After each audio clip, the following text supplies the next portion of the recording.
आप लोगों ने इस बात के ऊपर बहुत मेरा स्वागत करा कि मैं ग्वालियर से आया हूँ, पर असल बात ये नहीं है कि मैं ग्वालियर से आया हूँ। इसके लिए मुझे थोड़ा सा व्यक्तिगत होना पड़ेगा। हुआ यूँ था कि हम लोग सारे ज्योतिर्लिंग के दर्शन करते थे और करते करते हमारे 11 ज्योतिर्लिंग हो गए थे। सिर्फ बाबा विश्वनाथ रह गए थे और मेरे मन के अंदर एक बहुत भारी इच्छा थी कि बाबा विश्वनाथ मुझे जाना है। और न मालूम क्यों पिछले 1 महीने पहले से ये इच्छा थोड़ी सी ज्यादा तेज हुई थी और ये इच्छा तेज हो रही थी। सोच रहा था कि कोई कारण मिले मुझे जाने का। इतने में स्वरी जी ने जो है मुझे बुला ही लिया। तो आप ये मानिए कि बाबा विश्वनाथ ने मुझे बुलाया।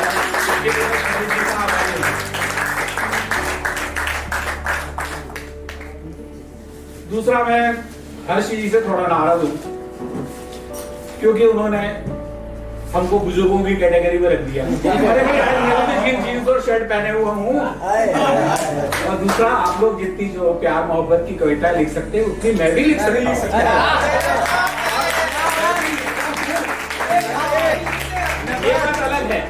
ये बात अलग है कि हम आज हम कॉलेजों में नहीं जाते, गली मोहल्ले में नहीं मिलते। हम उससे मोहब्बत करते हैं जो हमसे कभी बेवफा नहीं होता, जिससे हम कभी बेवफा नहीं होते।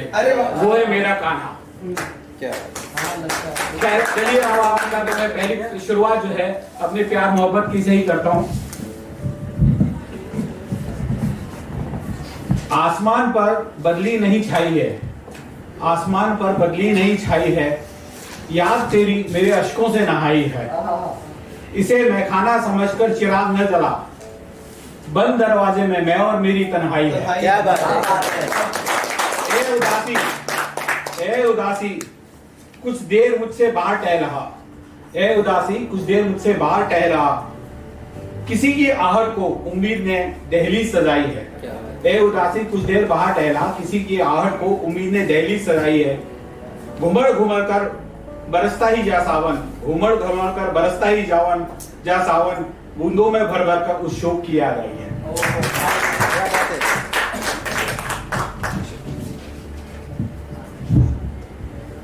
आप लोगों ने एक शायर का, मशहूर शायर का नाम सुना ही होगा।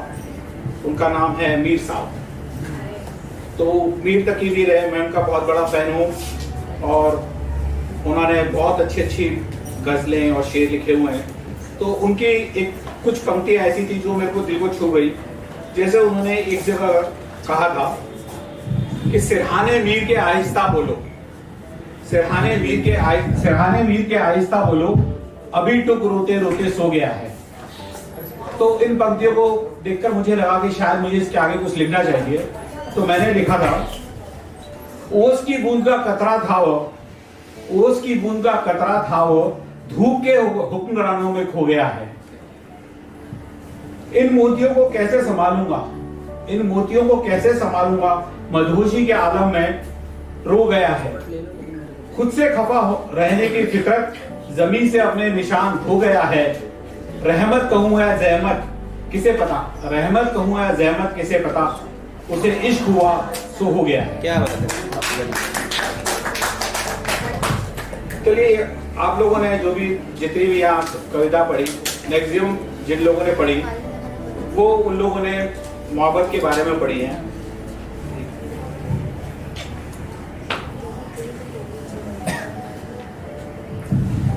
उन लोगों ने मोहब्बत के बारे में पढ़ी है, पर मोहब्बत का एक पहलू दर्द भी होता है। बिल्कुल, मोहब्बत के अंदर दर्द भी होता है और दर्द में भी मोहब्बत होती है। तो बेसिकली मैं थोड़ा सा दर्द का कवि हूँ। मेरी मोहब्बत में दर्द भी होता है। तो मैंने एक रचना लिखी है, ध्यान से सुनिएगा। यहाँ पर मैंने मेरे जीवन के हर पहलू को कोशिश करी है उसमें शामिल करने की। मैं जानता हूँ मैं चल सकता हूँ, मैं रास्ता भी समय पर तय कर लेता हूँ, पर मंजिल पर पहुंचकर मैं जानता हूँ मैं चल सकता हूँ, मैं रास्ता भी समय पर तय कर सकता हूँ, पर मंजिल पर पहुंचकर हर बार यही लगता है मैं कुछ हार गया हूँ।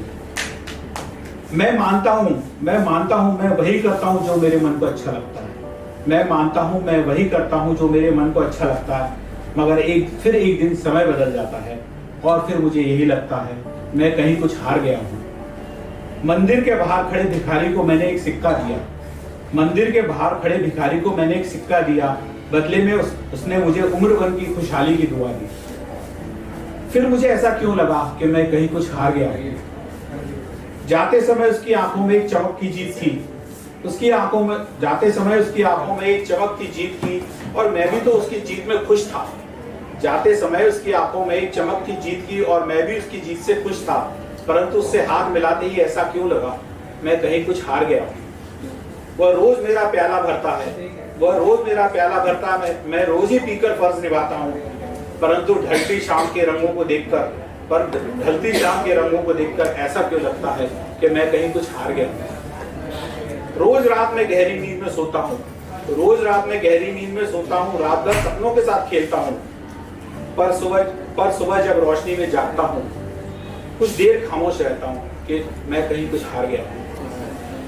वह मासूमियत की गहरी नींद में सो रहा था, वह मासूमियत की गहरी नींद में सो रहा था, मैं उसे निहार रहा था। मुझे अपना बचपन याद आ गया, मेरे होठों पर बरबस मुस्कान आ गई और मुझे लगा मैं कहीं कुछ हार गया। एक मोहब्बत और भूल, इन दो शब्दों से मिलाकर मैंने एक रचना लिखी है। मोहब्बत को भूलकर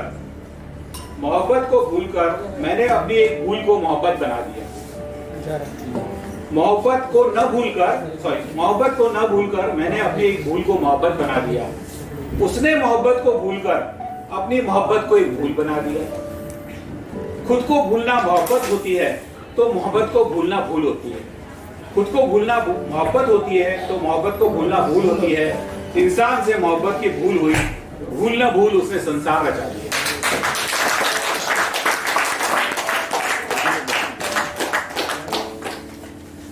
मैं जानता हूं वो मुझे देखकर अपना चेहरा घुमा लेंगे। मैं जानता हूं मुझे देखकर वो अपना चेहरा घुमा लेंगे। हर बार आईने में अपना चेहरा भी तो अच्छा नहीं लगता। मेरी आंखों ने उसके चेहरे को मौसमों के हवाले कर दिया। मेरी आंखों ने उसके चेहरे को मौसमों के हवाले कर दिया, परंतु दिल का क्या करे। यह तो महसूस करता है मैं बाहर का हाल ही नहीं दिखता। तुम आसमान के पंछी हो, बेशक तुम्हें अपनी उड़ान पर फख्र है। तुम आसमान के पंछी हो, बेशक तुम्हें अपनी उड़ान पर फख्र है। हम तो जमीन के कर्जदार हैं, हमें तो और कोई ईमान ही नहीं दिखता। तुम्हें अपना बदला हुआ चेहरा पसंद आता है तो यूं ही सही। तुम्हें अपना बदला हुआ चेहरा पसंद आता है तो यूं ही सही। हम तो आईने के सामने भी खड़े हो जाए तो भी हमें अपना चेहरा नहीं दिखता। मुझे शर्मिंदा करने के लिए वो रोज महफिल सजाता है। मुझे बुलाता है और मैं आता भी हूँ। मुझे शर्मिंदा करने के लिए वो रोज महफिल सजाता है, मुझे बुलाता है और मैं आता भी हूँ। इतना आसान दर्द बटोरने का रास्ता नहीं।